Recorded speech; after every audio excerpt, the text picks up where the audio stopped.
오늘 사회를 맡은 한국방위산업학회 송태식입니다.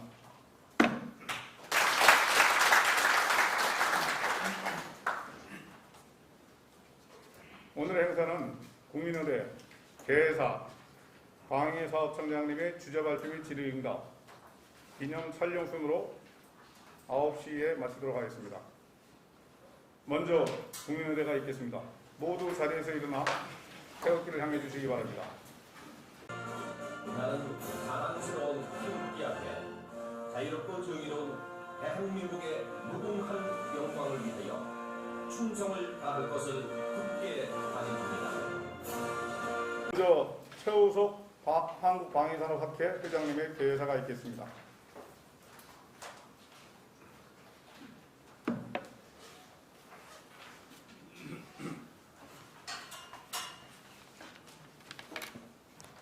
방금 소개받은 방위산업학회 회장 최우석입니다. 인사드리겠습니다. 모처럼 이렇게 방사인들이 자리를 같이 하다 보니까 원래 계획했던 인원들보다 오늘 더 많이 오셔가지고 아주 성황리에 이 조찬 포럼을 진행하게 돼서 여러분들께 감사를 드립니다.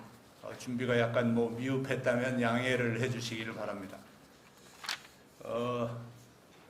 저희 방산학회 이제 주요 활동 중에 하나가 바로 이러한 조찬 포럼을 갖는 겁니다.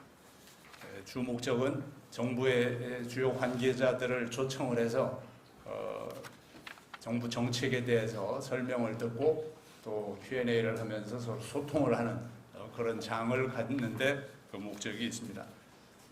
우리 학회가 지금 금년이 31년 차인데 그동안에 따져보니까 오늘이 57번째 조찬 포럼을 하는 겁니다. 나름대로 이제 역사가 있는 그런 활동인데 어찌됐든 요즘 수출 등등으로 해서 또 새로 부임해가지고 여러 가지 바쁜 일정인데도 불구하고 오늘 이 조찬 포럼 초청에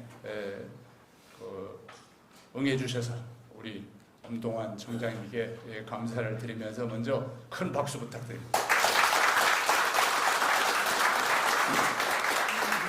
우리 엄 청장님 소개는 이따가 그 사회자께서 아마 좀 더 설명을 드릴 테니까 그때 소개드리기로 하고 이왕 박수 친 김에 식사도 했고 소화도 시킬 겸해서 박수를 몇 번 더 치면서 시작을 하도록 하겠습니다.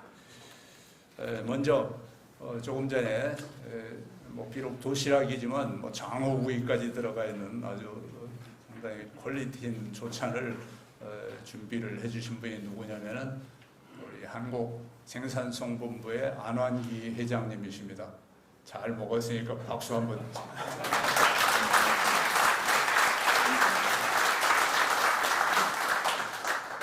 그 책자에도 이제 뒤에 광고도 나와 있지만은 한국생산성본부하고 저희 학회는 지금 방위산업 최고위 과정을 같이 운영을 하고 현재 6기를 진행을 하고 있습니다. 내년에 이제 7기를 또 모집을 해서 할 건데 생산성본부가 아주 적극적으로 지원을 해서 가능하고 그 외에도 여러 가지 인증이라든지 교육 업무 이런 것들을 하는 면에서 우리 이제 방산 분야하고 이렇게 서로 협업을 할 일들이 많아요. 그래서 앞으로 특히 이제 우리 방산, K방산이 국내에서뿐만이 아니고 이제 글로벌한 방산으로 이번에 이제 우뚝 섰기 때문에 그런 서로 경쟁하는 게 아니고 협업을 하는 그런 대상으로서 같이 잘 되기를 바랍니다. 그리고 두 번째는 요즘 대통령실이 용산으로 옮기다 보니까 우리 조찬 장소를 찾기가 아주 어려운 그런 상황인데 국방 컨벤션도 그렇고 또 뮤지엄 웨딩홀도 그렇고 그러던 차에 우리 더전 비전 이강수 대표님께서 우리 좋은 시설이 있으니까 여기 활용하시라 해서 오늘 이 자리에 온 거거든요. 우리 이 대표님께 큰 박수 부탁드립니다.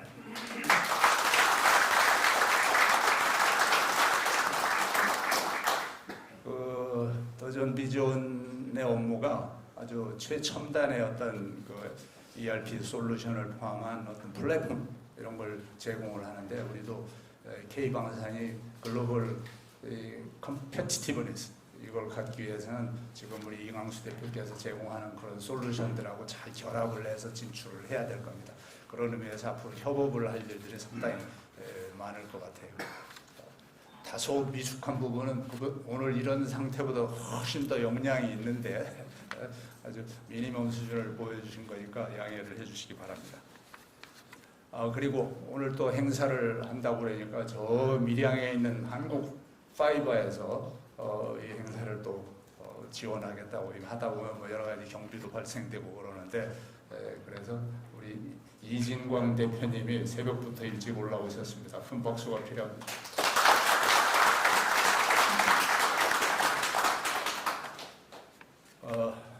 또 뭐 여러 귀빈들이 많이 오셨는데 우리 김효진 방진 회장님, 또 박우동 대표님, 어성철 대표님, 나상홍 부회장님 이거 다 열거하다가는 오늘 이 행사 안 될 것 같아서 이 정도로 말씀드리면서 하여튼 성황리에 이렇게 개최되게 돼서 다행이고 아주 방산의 전문가들이 오늘 총 출동한 것 같습니다. 그동안 코로나 때문에도 그렇고 여러 가지 모임을 못했는데 오늘 의미가 더 큰 것 같습니다. 돌이켜보면 지난 20여 년간 우리 방산은 정말 힘든 세월을 보냈어요. 그 세월을 보내면서 저도 참 이래저래 뭐 홍보도 하고 설득도 하고 하느라고 참 힘든 세월을 보냈는데 그러다 보니까 정치권이라든지 검찰 또 뭐 감사원 언론 할 거 없이 제 시각으로는 이 친구들이 전부 다 보식자로 보인다 이거죠. 이 보식자들에 의해서 방산이 난도질을 당해왔어요. 난도질. 그러다 보니까 방산 하면 비리 하고 뭐 무슨 천창우창하듯이 이런 상황이 됐는데 참 세상 오래 살아야 돼. 이 푸틴이 나서 우리를 도와주는 거 아닙니까?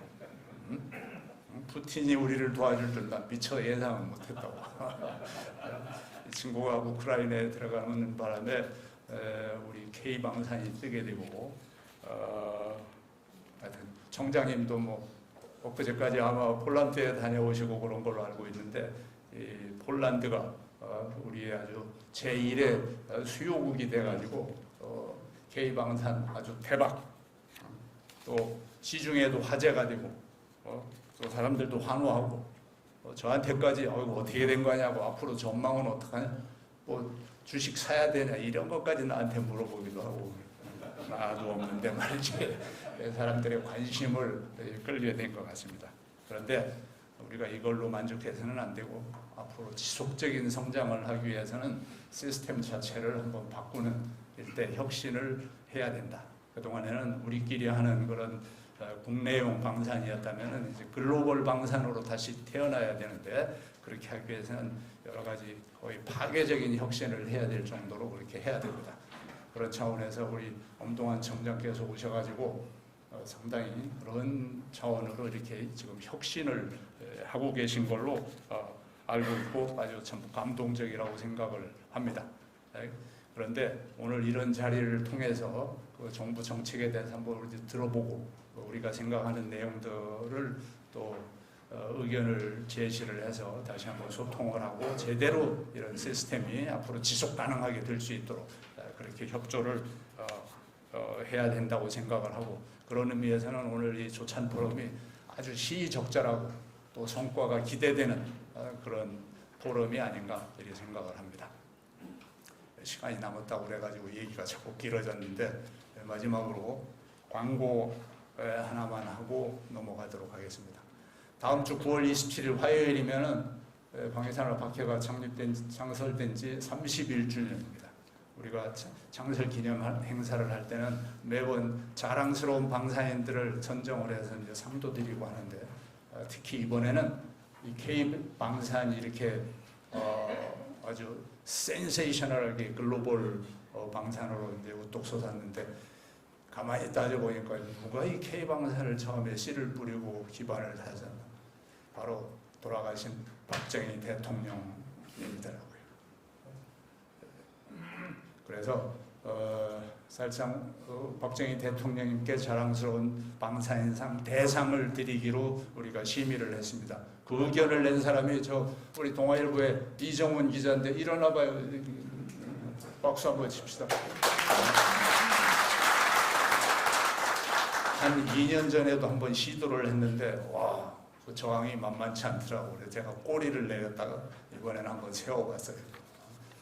그래서 다음 주 화요일 날 4시에 육군회관에서 행사를 할 텐데 그때는 뭐 인원 제한이 없으니까 많이들 참가해서 축하를 해주시고 그 역사, 그 뿌리 이걸 모르는 사람들은 길게 갈 수가 없는데 우리가 다시 한번 그 부분을 같이 공감을 하는 그런 장이 됐으면 좋겠습니다. 어쨌든 많이 참여해 주시고 오늘 뭐 바쁘실 텐데도 새벽같이 일찍 이렇게 나오신 모든 분들 환영을 하면서 우리 시간 내주신 청장님께도 감사드리고 좋은 행사가 되기를 바랍니다. 감사합니다.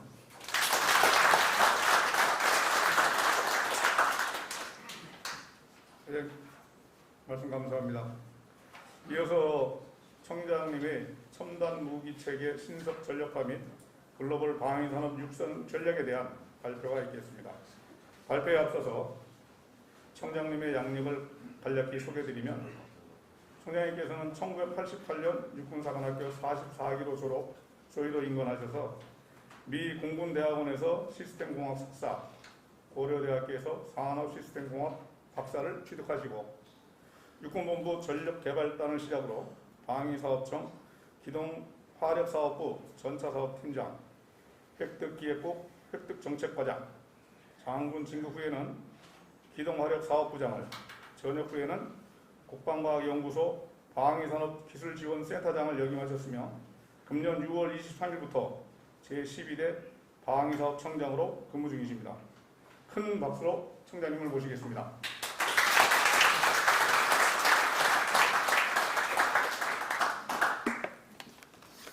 다시 인사드리겠습니다. 방위사업청장 노웅판입니다.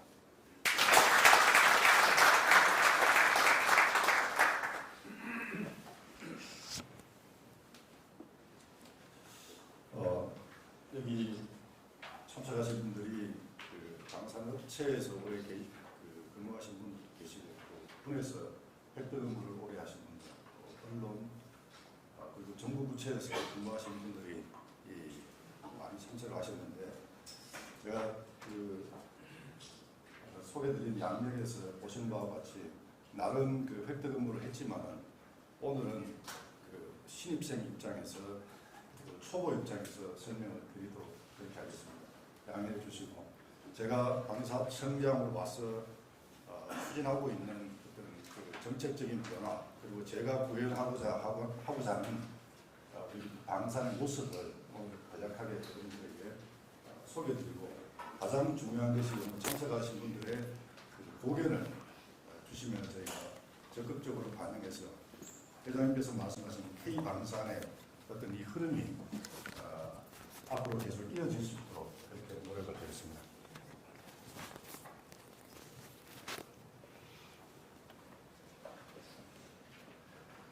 예, 제가 오늘 설명드릴 내용은 첨단 무기 체계 신속 전력화하고 글로벌 방위 산업 육성 전략에 대해서 말씀을 드리도록 하겠습니다.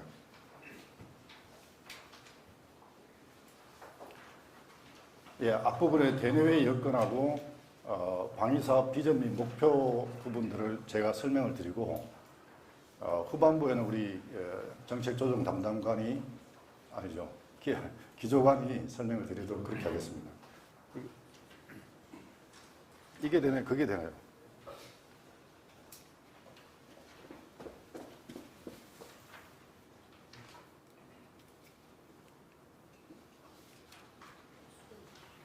그쪽 좀 넘겨주세요.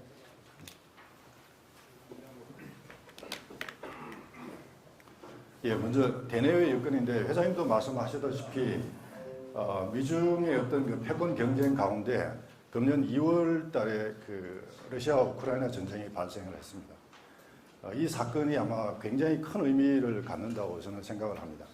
여러분들 많은 정치학자들의 예상과 달리 전쟁이 장기화되고 있고 그리고 미국의 입장이 그 어느 때보다도 꽤 중요한데 거기에 대해서 적극적으로 참여하거나 또 적극적으로 참여하지 않는다거나 하지 않는 모호한 전략을 펴고 있습니다.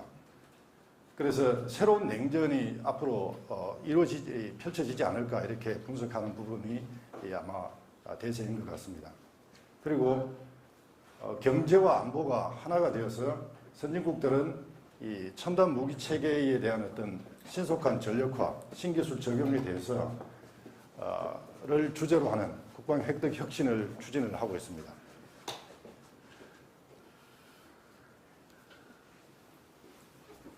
되나요?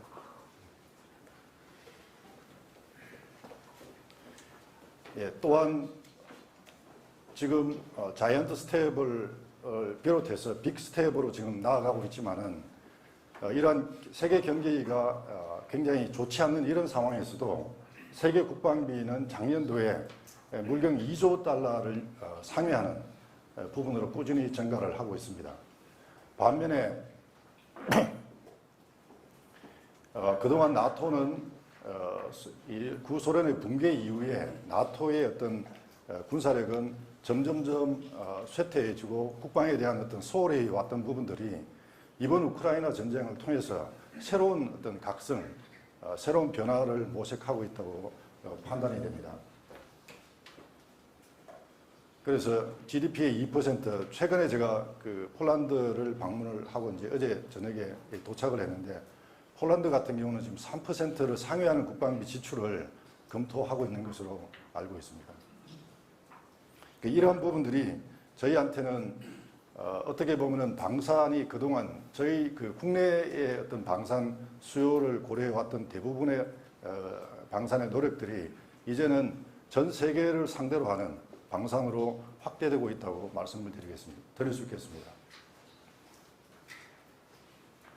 이제 반면에 국내 여건을 살펴보면은 최근에 AI, 무인, 자율 등 4차 산업혁명 기술이 급격하게 발전하고 있는데 이러한 부분들을 무기 체계를 어떻게 하면 빨리 전환시킬 수 있고 이것이 전력화로 이어질 수 있겠느냐 하는 부분들이 가장 큰 화두가 되겠습니다. 그래서 현재 현 정부는 윤석열 정부에서는 이러한 부분을 국방혁신 4.0에 첨단 과학기술 강군 육성이라는 국정과제로서 이게 포함이 되어 있습니다. 저희 방산업체 매출을 종합해 보면은 2013년도에 10조 원을 돌파해서 현재까지 이 방산 수출이 계약이 되고 있지만은 대부분 대수 위주고 그리고 영업 이익률 이런 부분에 있어서는 정부가 정말로 그 말씀드리기 죄송할 정도로 방산 이익률이 낮은 그런 수준이 되겠습니다. 방산 수출은 작년도에 70억 불을 상회하는 성과를 내었습니다.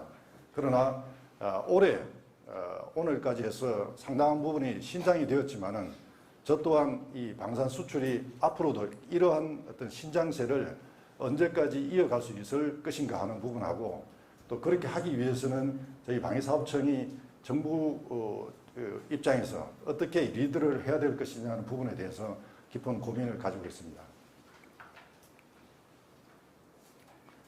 예, 저희 방위사업의 비전과 목표 부분을 간략하게 설명드리겠습니다.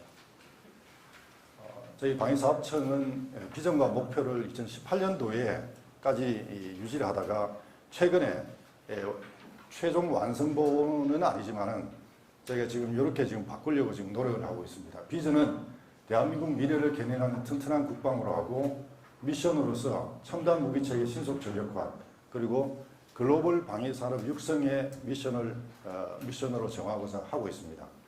이를 위해서 세부 목표를 첫 번째, 2027년까지 과학기술 5대 강국으로 현재 9인데 5대 강국으로 발돋움을 해야 되겠다는 부분과 두 번째, 무기체계 획득 기간을 기존의 12년에서 27년까지 5년 정도를 단축해서 무려 7년이라는 부분도 굉장히 긴 기간입니다. 그렇지만은 현재의 기술 발전 속도를 고려한다 그러면은 우리의 지금 획득의 시스템은 너무나 어떤 기술의 발전 속도를 쫓아가지 못하고 있다. 이 부분들을 개선하고자 지금 목표로 정했습니다. 이제 세 번째가 방위산업 규모의 매출을 방산 매출을 27년 40조로 정했습니다. 이 부분들이 더 크게 늘어나기를 저는 기대를 하고 있습니다.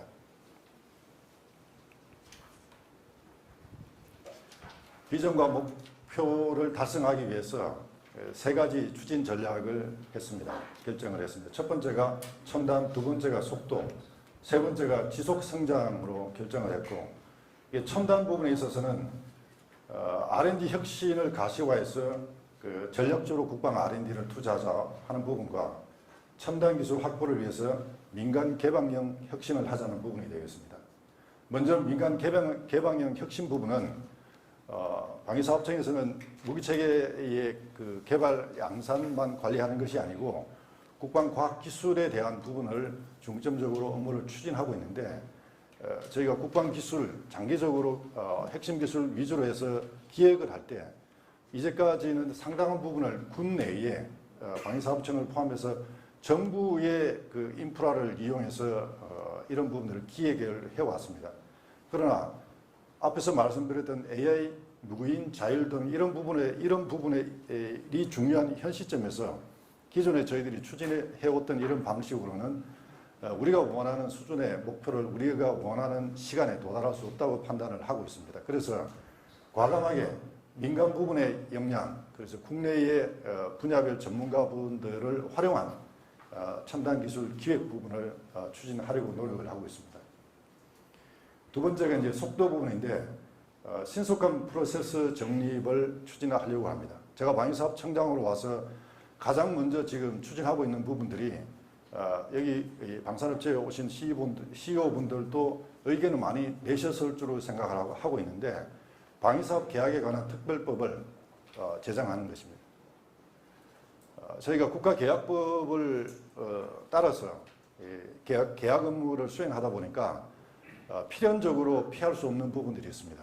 납기를 못 맞추고 성능이 제대로 안 나오고 시험평가 불합격하고 이렇게 하면은 지체상금, 부정당 업체 제재 이런 부분들이 국가계약법에서는 해결할 수 없다고 지금 판단하고 있습니다. 그러니까 R&D 업무가 주인 저희 방위사업청의 업무를 포괄적으로 명시하고 있는 국가계약법에서 이것을 정의를 하고 그걸 쫓아간다는 것은 근본적인 해결이 되지 않는다고 판단해서 방위사업계약법을 지금 제정하기 위해서 막바지 단계에 와 있습니다. 많은 의견을 주시면 저희가 담아서 올해 내로 발효가 될 수 있도록 하겠습니다.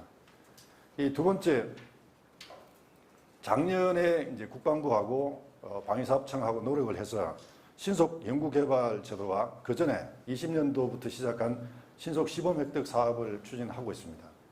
저도 잘 알고 있습니다. 이게 어떤 처음에 기대했던 그 수준만큼의 어떤 효과라든가 규모가 되지 않는다는 것도. 그러나 저는 굉장히 이것이 의미 있다고 생각을 하고 있습니다. 앞에서 21년을 저희가 7년을 줄이겠다고 얘기한 부분들을 말씀을 드렸는데 7년 또한 굉장히 긴 기간입니다.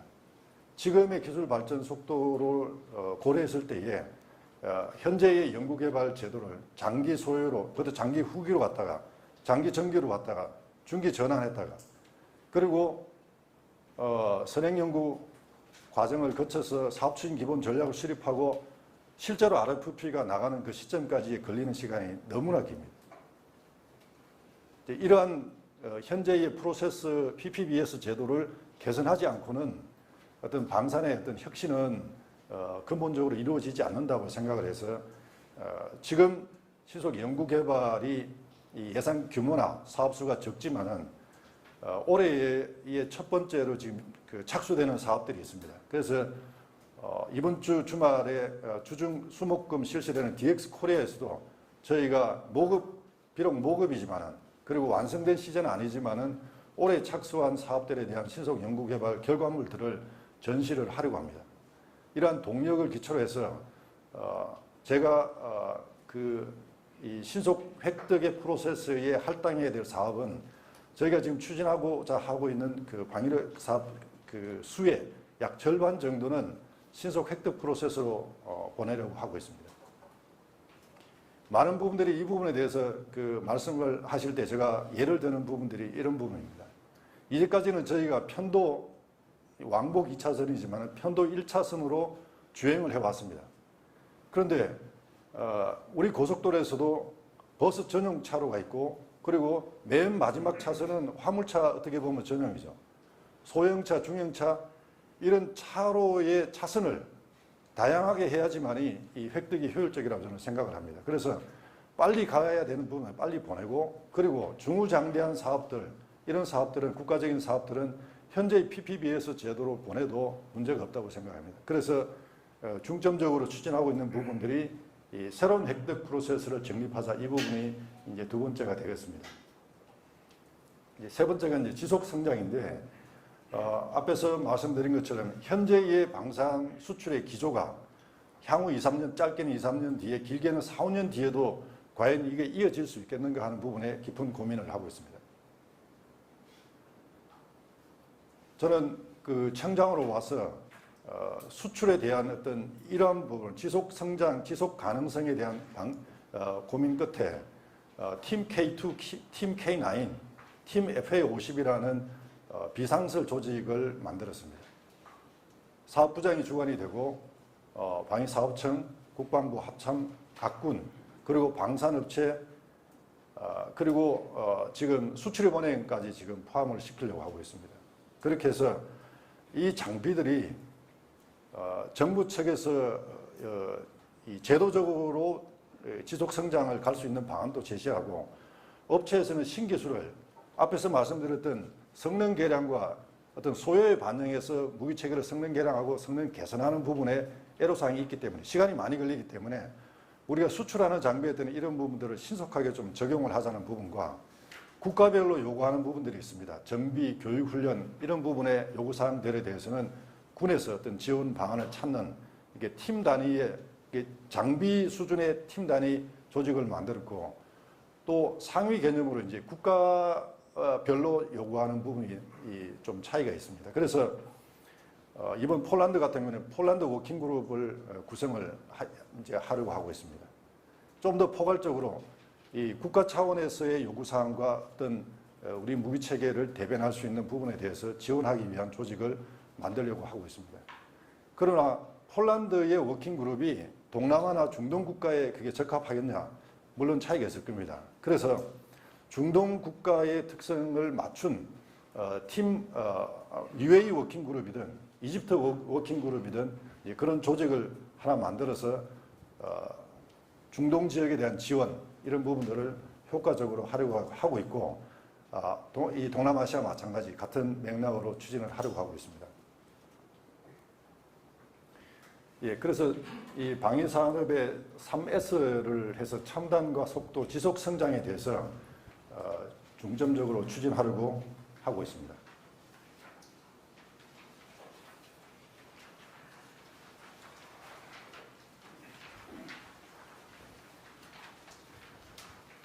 예, 앞부분은 여기까지 제가 설명을 드렸습니다.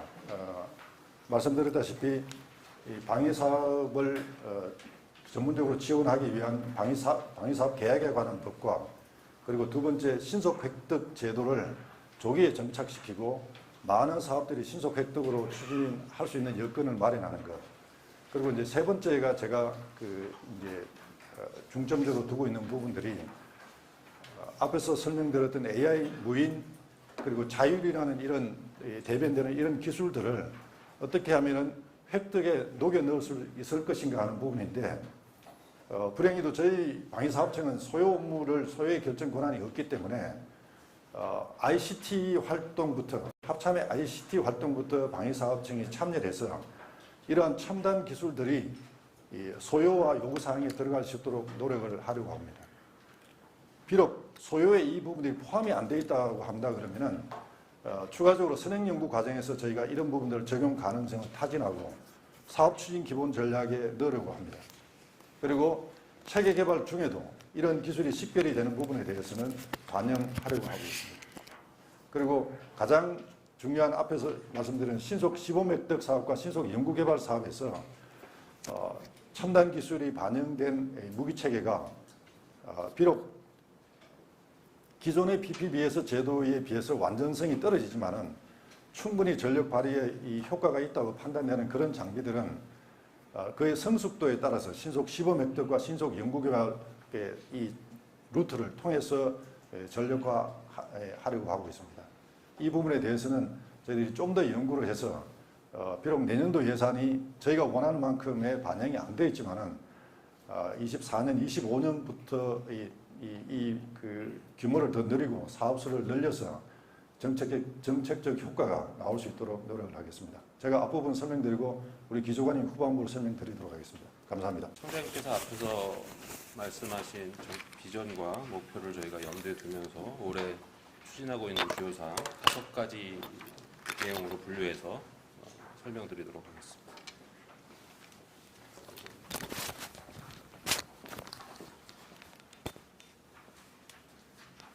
방위사업청의 기본적인 업무가 군 방위력 개선 사업이기 때문에 첫 번째 첨단 무기 체계를 적기에 확보하기 위해서 노력하고 있습니다. 북핵 미사일 대응 관련해서는 방위사업청이 올해에는 장사정포 요격 체계 KF-21 등 총 197개 예산 사업을 추진하고 있고, 특히나 북핵 미사일 대응 관련해서는 삼축 체계를 고도화하기 위해서 노력하고 있습니다. 킬체인의 군 정찰 위성 사업과 내년부터 양산 착수를 준비하고 있는 중고도 무인 정찰기, 전술지대지 유도무기 등을 추진하고 있고, 미사일 방어 관련해서는 탄도탄 조기경보력 이다2, LSM 등을 추진하고 있습니다. KMPR 관련해서는 230mm급 다련장, 대형기동 헬기2, C-130H 성능 개량 등을 추진하고 있습니다. 이와 함께 중점을 두고 있는 것이 독자적인 감시 정찰 능력 확보를 위해서도 노력하고 있습니다. 참고로 내년 예산안에는 삼축 체계 예산이 약 10% 조금 안 되는 예산이 증가되어 있습니다. 두 번째로는 청장님께서 말씀하신 신속한 획득을 위해서 획득 패스트 트랙을 구축하고자 노력하고 있습니다. 소요 결정 이후에 신속하게 사업을 추진하기 위해서 선행 연구나 소요 검증 등의 사전 조치를 통합하기 위해서 국방부 등 관련 기관과 지속적으로 협조하고 있습니다. 또한 획득 방법 간의 연계를 강화해서 신속한 전력화를 추진합니다. 예를 들어서 미래도전 국방기술 제도를 통해서 기술 개발이 완료되었는데 기술 수준이 만약에 낮다면 중기소요로 전환해서 중기소요로 반영해서 체계 개발에 착수하거나, 아니면 기술 수준이 높게 형성되어 있다면 바로 신속 연구 개발로 착수해서 2년 내에 개발을 완료할 수 있도록 연계성을 강화해 나가려고 노력하고 있습니다.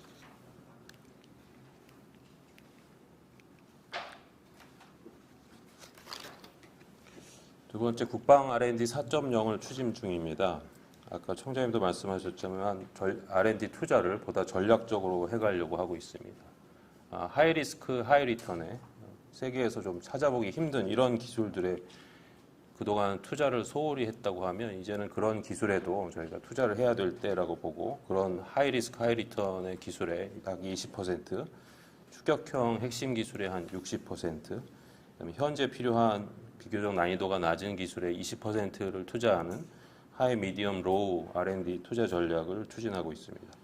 또한 하이급 기술 개발은 기술 개발의 난이도를 고려해서 복수 연구개발 기관을 선정하는 경쟁형 R&D 도입도 검토 중에 있습니다.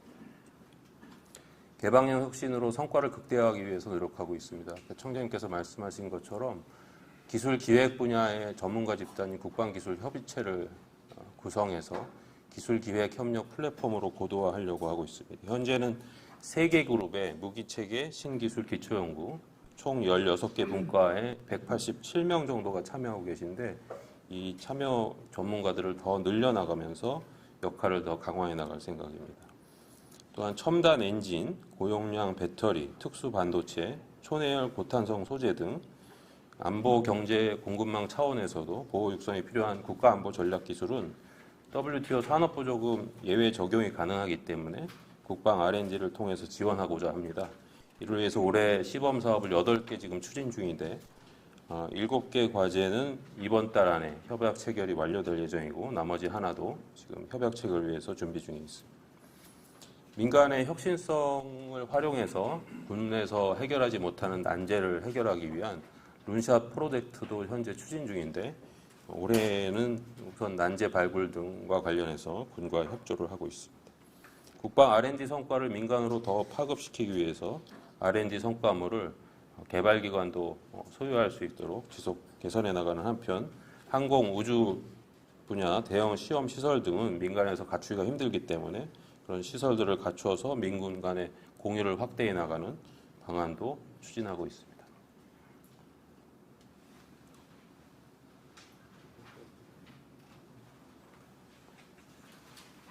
화면이 작아졌네요.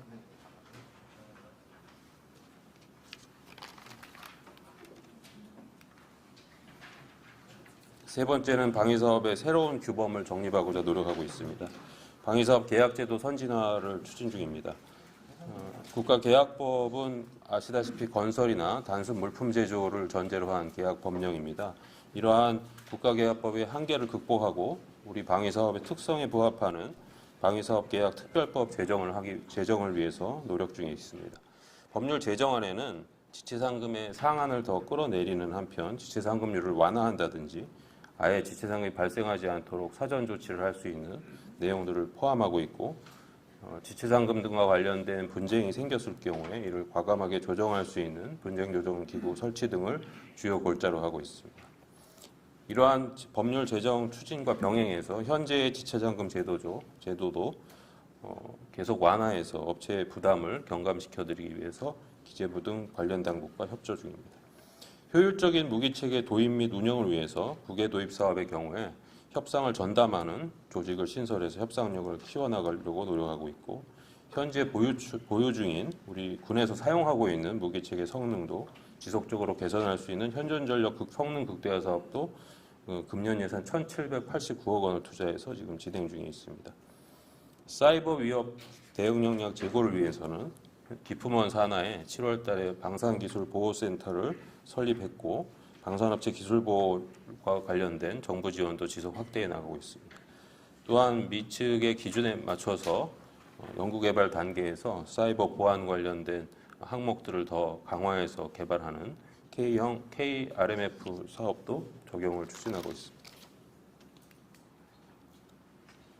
정부에서는 방위 산업을 우리 국가대표 산업으로 키워나가기 위해서 노력할 예정입니다. 첨단 방위 산업 육성을 위해서 국가 첨단 전략 산업 분야에서 성장 단계별 우리 기업의 풀 패키지 지원을 추진하고 있습니다. 대표적인 사업이 방산혁신 기업 100 프로젝트인데요. 80여 개 기업이 올해는 신청을 했고요. 금년에 지금 현재 현장 조사 중인데 11월에 20개 기업을 선정할 예정이고요. 앞으로 4년 뒤까지 20개 기업씩 기업해서 100개의 기업을 선정해서 지원해드릴 예정입니다.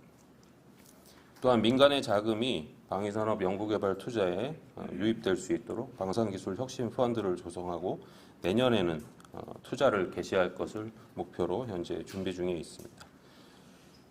방산 경제안보 핵심 품목의 공급망 안정을 위해서 맞춤형 전략을 수립하고 부품 국산화 사업도 확대해 나가고 있습니다. 작년 예산이 한 800억 원대였다 그러면 올해 부품 국산화 예산은 1,700억에 가까운 예산을 투자해서 각종의 부품 국산화 사업을 지원하고 있습니다.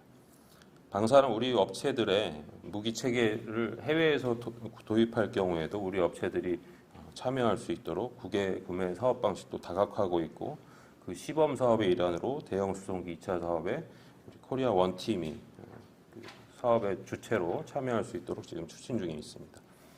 또한 절충교육제도도 과거에 기술 이전 중심으로 추진해 왔던 것을 부품 제작 수출 중심의 산업협력으로 전환하고자 하고 있고 정부 인증 등을 통해서 국방 우주 전문 기업을 육성한다든지 국방 우주 분야 계약학과를 설치해서 대학 내 첨단학과를 설치하고 전문 인력을 양성할 수 있도록 지원하고자 합니다. 지역 균형 발전을 위해서도 올해 대전을 두 번째 방산혁신 클러스터 지역으로 선정한 바 있고 앞으로 4년 동안 한 개 기관씩을 더해서 26년까지는 전국에 6개 지역으로 확대해 나갈 예정입니다. 방산혁신 클러스터로 지정되시면 총 사업비가 보통 5년간에 500억 규모가 조금 안 되고 국가와 지방자치단체가 한 절반씩의 비용을 부담해서 각종 지원 시책을 마련하고 있습니다.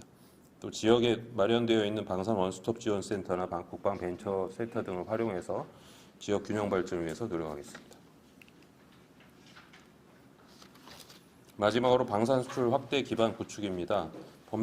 범부처 방산 수출 지원 협력을 강화하기 위해서 현재 국방부 장관과 산업부 장관이 공동으로 주관하시는 방위산업발전협의회, 저희 청장께서 주관하시는 방위산업발전 실무협의회를 더 보완하고 역할을 강화시켜 나가려고 노력하고 있습니다. 또 구매국의 여러 가지 산업협력 요구에 대응하기 위해서 부처 간 협력 체계를 선제적으로 구축하고 산업협력 발굴 등을 확대해 나가고 있습니다. 원전 수출 추진단이 이미 발족되었고 우리 방위사업청과 원자력연구원 간의 수출협력 MOU도 지난 7월에 체결한 바 있고 해경청이나 소방청 등과도 관련된 MOU 체결을 연내 마무리하고자 협의 중에 있습니다. 또한 최근에 증가하고 있는 중고 무기체계 수출과 대응 구매 제도 등을 보다 구체화하기 위해서 노력하고 있습니다.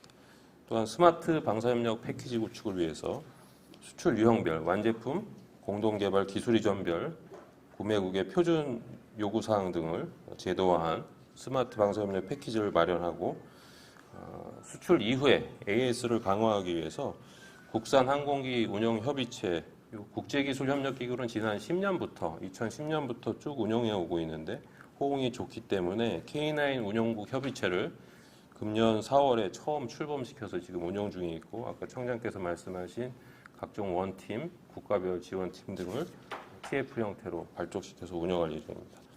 수출 경쟁력 강화를 위해서는 주요 무기체계들의 성능 개량이 지속적으로 필요한 상황입니다. 그래서 정부에서는 K9 자주포 같은 경우에 K9A1, K9A2 이렇게 정부 주도로 성능 개량을 추진하고 있고 MCM 사업의 경우에는 업체 주도로 다기능 레이더 등을 개발하고 있습니다. 또한 체계 개발 단계에서 성능 개량 및 수출 시연을 위한 시제품을 아예 체계 개발 물량에 포함시켜서 제작해서 마케팅이나 성능 개량에 지원해 드릴 수 있도록 하는 방안도 추진 중에 있습니다. 이상 5가지 22년 주요 추진 업무 상황 보고 드렸습니다. 감사합니다.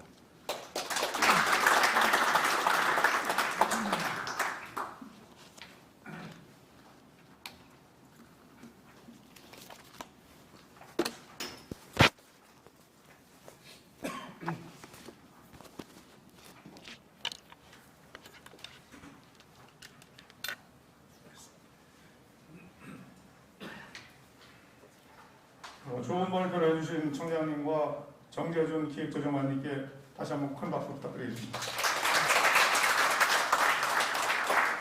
이어서 질의 및 응답 시간을 갖도록 하겠습니다. 질의하실 분은 손을 들어주시면 진행하도록 하겠습니다.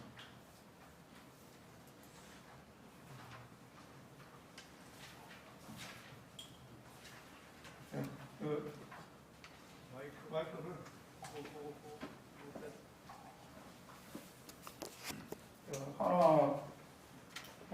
하나 에어로스페이스 홍대기 부사장님. 원래 이원이 먼저 하자면. 네, 안녕하십니까. 하나 에어로스페이스 홍대기입니다. 저는 큰 틀에서 하나도 좀 실질적인 문제 하나만 좀 말씀드리고 싶은데요. 우선 최근에 수출도 굉장히 많이 이루어지고 그다음에 굉장히 많이 고민했던 그런 부분들이 개선되는 점에서 상당히 긍정적이고 발전적인 모습을 변화하는 모습에 상당히 고맙고 감사하게 생각합니다.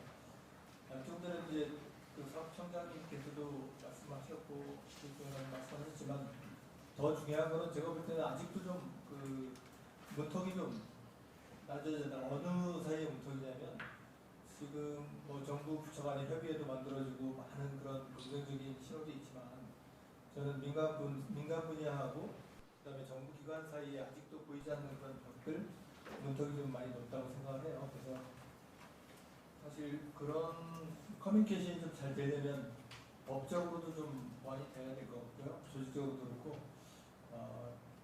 지금 우리가 하고 있는 거는 정말 파트너로서의 어떤 원활한 커뮤니케이션보다는 그냥 제도적인 틀 내에서 그냥 우리가 이런 모습을 갖고 있다라는 그런 형태이기 때문에 조금 더 좀 발전적인 모습으로 가려면 실질적으로 파트너로서 인정하고 커뮤니케이션하는 그런 장을 좀 더 많이 만들어야 되겠다. 뭐 정기 협의체라든가 그런 것들을 가져서 좀 발전적인 방안들이 수시로 좀 오갔으면 좋겠어요. 그러니까 또 가끔 좋지 않은 간담회 이런 데서 그냥 이루어지는 그런 이야기보다는 실무선에서부터 어떤 CEO 레벨까지 원활하게 언제든지 커뮤니케이션이 되는 그런 좀 제도적 틀이 좀 필요하다고 생각하고요. 이건 좀 마이너하긴 한데 저도 지금 방진의 정책 소위위원장을 하고 있는데 저는 좀 많이 걱정이 되는 부분이 미국의 이제 아까 사이버 시큐리티 얘기도 나왔는데 우리가 언제까지 그 망분리 뭐 이런 형태로 가야 될지 그거는 아마 굉장히 큰 방사청도 고민을 하시고 계실 것 같은데요. 지금 미국 같은 경우도 좀 뭐 상당히 한 오래전부터 좀 이걸 시행을 하고 있는데 저는 클라우드 베이스로 좀 가야 되지 않을까. 그리고 그거는 아마 방사청이 혼자 하기는 되게 어려울 것 같고요. 국방부도 좀 힘들 것 같습니다. 거기는 국정원이라든가 여러 가지 정부 통제부도 있고 한데 그런 부분들을 요번에 하지 않으면 요번에 코로나 사태 때도 저희들 가장 큰 어려움이 그 방산업체 젊은 직원들이 많이 빠져나가요.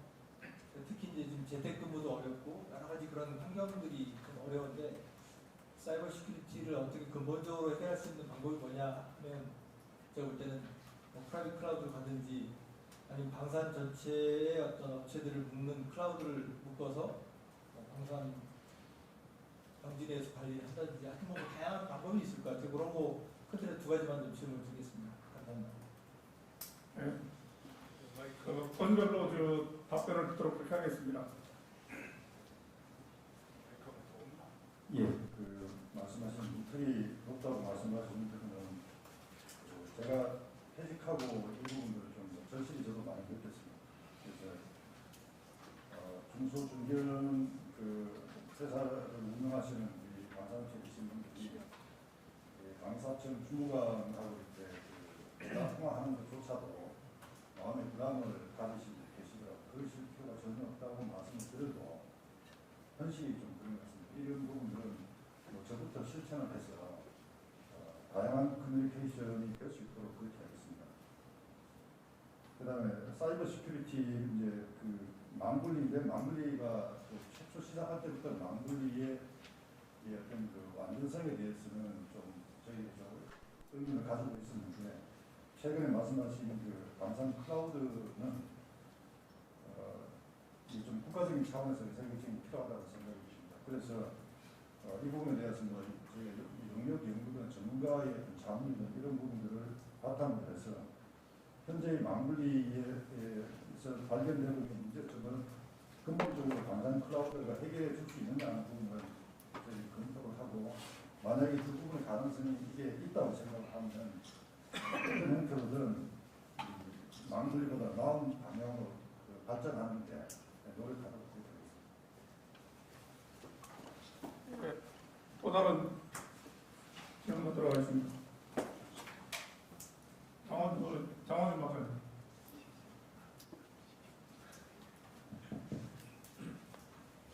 예, 산업혁명에서 장원입니다. 두 가지 질문 드리겠습니다. 하나는 신속 획득과 관련해서 지금 청장님께서 현재 신속 획득 시범 사업, 연구개발 사업을 향후에 이제 절반 가까이 방역 개선 사업을 절반 가까이 늘리시겠다는 말씀은 상당히 고무적이라고 생각을 합니다. 근데 이제 궁금한 것은 미국식의 그 신속 래피드 액퀴지션을 하나의 PPBS와 같은 방식의 새로운 획득 방식으로 도입하신다는 얘기신지 아니면 지금 현재의 신속 획득 시범 사업이나 연구개발 사업을 확대를 하신다는 얘기신지를 좀 말씀을 듣고 싶고요. 후자인 경우에는 현재 이 두 제도가 갖고 있는 그 문제점, 예를 들어서 소유하고 연계가 되지 않는다는 점하고 또 실제 참여 기업들이 그 신속 시범 사업에 성공을 하더라도 단절이 돼서 그게 긴급 소유하고 연결되려면 또 텀이 또 수년을 기다려야 되고 그런 불확실성이 있고 또 성공을 하더라도 그 기업이 바로 연계가 되지 않는다. 다시 말하면 경쟁을 다시 해야 되는 이런 측면에서 여러 기업들이 애로사항이 많은 것으로 알고 있습니다. 이것을 투자를 하신다면 반드시 좀 개선을 좀 하시고 추진하십사 하는 제언을 좀 부탁드리고요. 그리고 지속성장 측면에서는 소위 최근에 대한민국이 그 민주주의의 무기고다 이런 얘기를 하면서 폴란드 이어서 제2의 폴란드 최근에 이번 주죠. 이제 슬로바키아도 이제 와서 굉장히 공연가를 많이 기억하겠다고 이렇게 얘기를 하고 있는 걸로 알고 있습니다. 그렇게 보면은 우리나라가 지금 방산 수출이 잘 된 이유가 가성비 그리고 빠른 납품, 후속 군수 지원 이런 건데 이 빠른 납품을 이제 신속 획득하고 연계를 해야 되지 않나 이제 그런 생각을 하고 있습니다. 그렇게 하려면 우리가 주요 어떤 무기 구매국들이 요구하는 빠른 납품을 신속 획득하고 연계를 해서 무기 체계의 성능 개량과 연계할 수도 있고 또 첨단 어떤 기술 예를 들어서 AI라든지 무인이라든지 자율이라든지 이런 것과 연계해서 빨리 성능 개량하고 납품을 맞춰줘야 이것이 지속 가능성이 있는 수출이 되지 않을까. 그래서 말씀하신 대로 27년에 40조 매출을 지금 기대하신다는데 그렇다면은 지금 이제 조선산업이 30한 5, 6조 됩니다. 그러면 말 그대로 국가 그 주력 산업의 하나로 이제 구성한다는 얘기인데 그런 측면에서 이런 신속 획득과 성능 개량 업체들이 지금 추진하고 있는 그런 측면에서 성능 개량 소요가 굉장히 좀 일부 있는 것으로 알고 있습니다. K2나 K9, FA50 이런 것을 국내 성능 개량과 이제 해외 주요국의 성능 개량과 최대한 맞춰서 그런 것들을 좀 진행을 해주십사 그렇게 좀 제안을 드립니다. 이상입니다.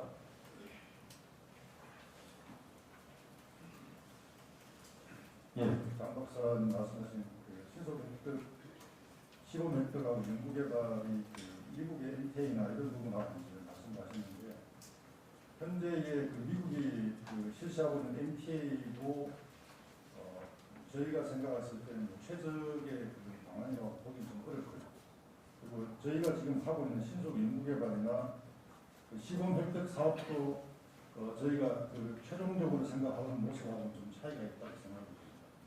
그래서 제가 생각하는 것은 지금 아직 결정은 안 됐지만은 합참에서 소유를 결정을 할 때 이게 어떻게 보면 의사결정이 좀 되어야 될 것 같습니다. 신속으로 추진할 사업과 그리고 기존의 절차로 가야 될 사업을 좀 결정해야 될 것 같고요. 그리고 소유가 결정되고 나서의 그 선행연구부터 사업추진기본 전략, 사업 타당성 조사 이런 부분들은 절차를 좀 대폭 간소화하는 방향이 필요하고요. 그리고 가장 중요한 것이 이제 시험평가인데 그 시험평가를 현재의 시험평가의 기준 정항목 기준 충족이 되지 않으면은 점점 적합 판정을 받지 못하는 이런 시스템으로도 가서는 안 된다고 생각합니다. 그래서 이 부분 지금 검토 중인 사람인데 국가혁신 4.0에 한국형 획득제도, 신속 획득제도라는 그 내용이 들어있습니다. 그래서 좀 더 저희들이 연구를 해서 이런 부분들은 신속 획득의 기본 취지에 맞고 효과가 바로 나올 수 있도록 그렇게 개선을 하려고 하고 있습니다. 두 번째 말씀하신 지속 성장에 이것은 저희 굉장히 좋은 지적이라고 생각이 되는 게 앞에서 설명드렸던 그 기존의 PPBS 제도화에서 그 약간의 성능 개량 신기술 새로운 장비를 주장비에 장착하거나 이런 부분들이 이 소요라는 어떤 절차를 거치지 않고는 힘듭니다. 그래서 지금 수출하고자 하는 이런 그 장비에 대해서는 국내에 납품하는 장비에 플러스해서 이런 신기술을 적용해서 제한을 하고 저희가 수출을 하도록 업체가 지금 노력을 하려고 합니다. 만약에 이렇게 된다 그러면 우리의 신기술이 적용한 무기 체계가 해외에서 먼저 적용해서 효과가 발휘 된다 그러면 그것이 다음 우리 국내 소유로 전환되는 부분들은 좀 쉽지 않을까 이렇게 생각을 합니다. 최근에 저희가 AI 무인 자율 쪽에 이제 검토하고 있는 것은 K9 자주포의 운영 인력이 지금 5명입니다. 5명인데 이 그 한 개의 포대에 그 기준포만 5명이 그 탑승을 하고 나머지 5명은 조종수만 탑승해서 그래서 진지를 점령하고 나면은 기준포에서 입력한 그 사격 제원들이 일괄 적용이 되고 일괄 사격이 될 수 있도록 하는 그 단계를 시범적으로 저희가 추진해 보려고 지금 노력을 하고 있습니다.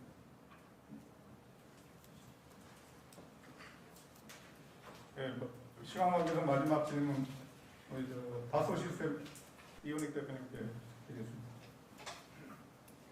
네, 안녕하십니까. 어제 저녁에 총장님께서 FA50 폴란드 계약하시는 사진을 봤습니다. 그래서 국민으로서 참으로 감사했고 또 개인적으로는 15년 전에 폴란드 카이에서 수출팀에 있을 때 폴란드의 수출을 그렇게 노력했는데 이제 이루어졌구나 하는 감동도 있었습니다. 오늘 보통 우리가 방산하면은 하드웨어 얘기를 많이 하는데요. 오늘 소프트웨어에 대해서 좀 말씀을 드리고 싶습니다. 마침 총장님께서 시스템 공학 박사님이시기 때문에 더욱더 적절하지 않을까 생각이 듭니다. 모든 분야가 그렇듯이 그 소프트웨어가 굉장히 중요하고 방산 분야에서 특히 많이 가고 있습니다. 저희 다소 시스템 같은 경우는 이제 KF21을 설계 소프트웨어를 이제 주관하면서 많은 시간과 비용과 리스크를 많이 줄였었습니다. 또 미국에서는 지금 총장님께서 잘 아시듯이 MBSE나 모델 베이스드 시스템 엔지니어링이죠. 그다음 SOS 시스템 오브 시스템즈하고 도다프라고 해서 국방부의 아키텍처 프레임워크라고 해서요. 지금 굉장히 복잡하고 어려운 사업들도 예를 들어서 차세대 기동 헬기도 보잉하고 라키드 마틴이 공동 개발하는 거고 굉장히 많은 시간과 비용과 리스크를 줄이면서 나가고 있습니다. 굉장히 혁신적으로 하고 있고 저희도 거기 이제 표준으로 들어가고 있는데요. 앞으로 이제 그 말씀하신 SSS, 3S 너무 좋았습니다. 미 국방부에서는 그 소프트웨어를 통해서 지금 만들어 나오고 있는데 앞으로 R&D 분야에서 그 3S를 성취하기 위해서 어떤 비전 갖고 계신지 말씀해 주시면 감사하겠습니다. 이상입니다. 예, 그 소프트웨어 중요성과 물체계에 차지하는 비중 이런 부분들은 제가 강조하지 않아도 참석하신 분들이 너무나 잘 아시기 때문에 저희가 그 이번에 연구개발을 추진하면서 어떻게 하면 소프트웨어의 어떤 그 중점을 두고 할 수 있을까 하는 부분들은 지금 이제 사업관리 회의를 하는 그 절차들이 C에 나와 있는 절차들이 대부분 하드웨어에 그 포커스가 맞춰져 있고 우리 그 정부에서도 사업을 발휘하면서 하드웨어에 포커스를 맞춰 사업을 발휘하고 있습니다.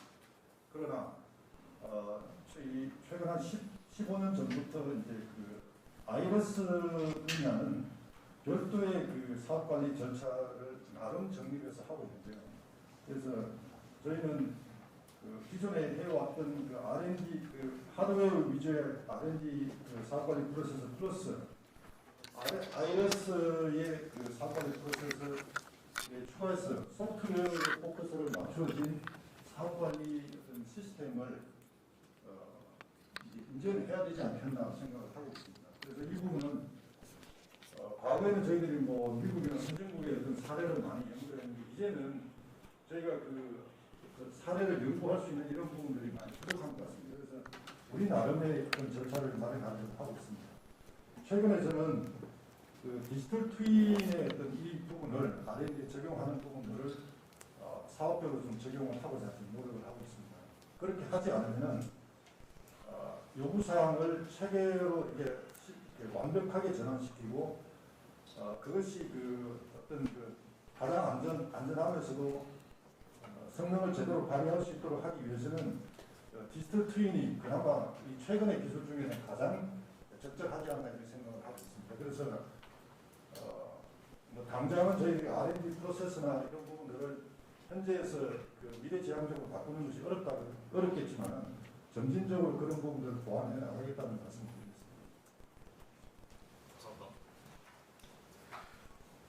그 이상으로 많은 질의사항이 있으시겠지만 한번 하고요. 예. 한 가지만 좀 첨언하겠습니다. 오늘 얘기를 들어보니까 우리 총장님께서 상당히 선제적으로 진취적으로 지금 이런 시스템을 혁신하고 개혁하기 위해서 노력하는데 아까도 얘기 나왔지만 우선 소요부터 합참하고의 관계 뭐 이런 거. 또 사후 관리에 들어가면 뭐 감사원, 뭐 검찰 뭐 등등 이게 이제 방사청에서 할 수 있는 범위가 한계가 있는 거예요. 그래서 이제 저도 그동안에 대통령실의 방산 컨트롤 타워를 둬가지고 이런 것들을 잘 조정 통제하면서 끌고 가야 된다라고 얘기를 주장을 많이 했는데 어찌됐든 앞으로 이러한 아주 특히 신속 획득이라는 차원에서는 우리가 스피디하게 그때그때 제도도 바꾸고 또 이렇게 강력하게 추진을 해야 될 텐데 그런 이슈들에 대해서는 기존 부처에서는 사전에 계획해가지고 실행을 해야 되기 때문에 쉽지 않을 거거든요. 그래서 그런 부분에 대해서는 우리 학회가 앞으로 또 그런 이 아젠다에 대한 소요 제의가 됐을 때 적시에 하여튼 전문가들의 의견을 수렴을 해가지고 필요한 부분은 우리 총장님한테도 하고 또 뭐 장관님한테도 하고 또는 뭐 대통령실에도 해서 이런 것들이 적시에 반영이 돼서 글로벌 주의에 맞춰 나갈 수 있도록 그렇게 노력을 하겠습니다. 다시 한번 우리 총장님 이런 귀한 시간 내주셔서 감사드립니다.